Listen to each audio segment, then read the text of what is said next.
Hello everyone, welcome to MBBS Dose. Today we are going to discuss about Fanconi anemia. So basically, the first thing which I would like to mention here is that Fanconi anemia has nothing to do with the most commonly known Fanconi syndrome. Yes, dear. Yes, guys. These two things are basically totally different because the Fanconi syndrome is a rare kind of kidney disease. Okay, it has something to do with kidney. So we will not be discussing Fanconi anemia along with the Fanconi syndrome because most of the people or most of the students get confused that these two things are same thing. But no, Fanconi anemia is totally different thing. Being said that, I would like to mention that it is a genetical disorder, but Fanconi syndrome is basically a renal disorder that too is type 2 under the category.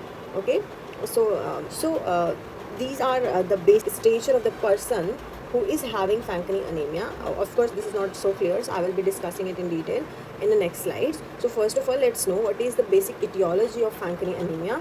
So etiology is just that it is an autosomal recessive disorder which is encouraged by consanguinity. I hope that everyone is clear about what is consanguinity.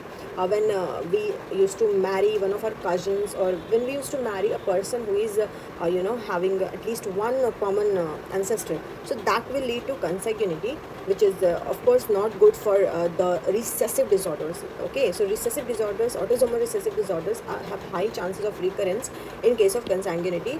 Okay, now what happens in Fanconi anemia is basically there is a chromosomal breakage. What happens because of this? There is a lack of DNA repair mechanism. Basically the DNA repair mechanism is not working properly, so we have chromosomal breakage. We don't get our DNA repaired at time.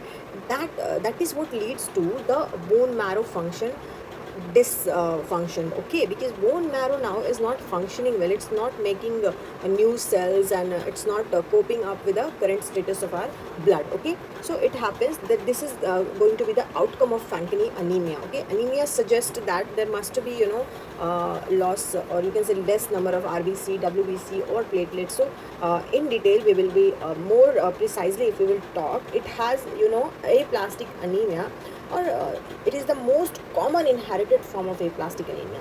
And we can also state that it is a pancytopenia because we have all that WBC, RBC and platelets affected. All of these are less produced, so we can say that pancytopenia is generally seen in the you can say Fanconi anemia. Okay, and the most common in group of Ashkenazi Jews. Okay, these are a group of Jews in which maybe there may be a history of consanguinity in them. That is why this kind of like this disease, Fanconi anemia, is really very common in this group of Jews. Okay, perfect. Now we will discuss about the clinical features. Here is a cartoon in which all of the features you can see now is just about the symptoms or clinical features of Fanconi anemia patient shows. Okay, so it just has several things which I would like to mention here, which is very important to know. Other than that, a lot of more symptoms are there obviously, but then we have to have focus on these particular symptoms. So the first, you can see that strabismus is present. Okay, ears you can see are set low. Okay, lower than their normal position. They are getting frequent infection in their ears. They may or may not be deafness. Okay, so I won't say it confirmly that they have deafness present or absence. Okay, talking about their palm, they have abnormal thumbs, or even it may happen that they are absent, totally absent. They don't have any thumb. Okay, and also they have hypopigmentation, or you can say freckles are there. It's like a kind of, there is white patches you can see on their hands. Okay, also here is a structure of bone, and I am denoting it with aplastic anemia. It means the most important thing, that is bone marrow here is damaged. It's not functioning. Okay, also you can see that the person is having short stature. Okay, So what happens it in aplastic anemia basically is macrocytosis. That's why we can see that value of MCV is properly increased. Person has anemia, so it would be looking like a tired and pale. Okay, they have dyspnea. Obviously we have RBC low, so the person is going through dyspnea obviously because low hemoglobin are there and low oxygen carrying capacity is there. Okay, there will be bleeding and there will be more chances of infection, so both of these will increase. Okay, perfect. Now, the basic thing here we can learn from the Fanconi anemia being a genetically inherited disorder is that there are no as such treatments for it other than the bone marrow replacement. So it is basically a very costly, time-taking process. So bone marrow replacement is the only thing being said that it is a genetical disorder in which bone marrow itself is getting damaged. So how can we avoid or prevent this? So see.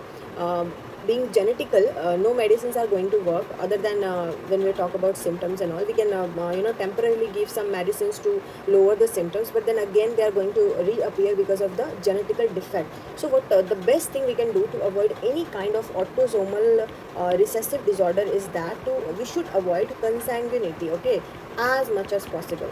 Because if this is going to be prevailing in the society, in the family, the cases of autosomal recessive diseases will be higher and higher and higher, and one day it will come that we won't be able to control it at all. Okay, so that's it for Fanconi anemia. I hope you get to understand it. If you like the video, do give it a thumbs up and subscribe to my channel. Thank you so much for looking up.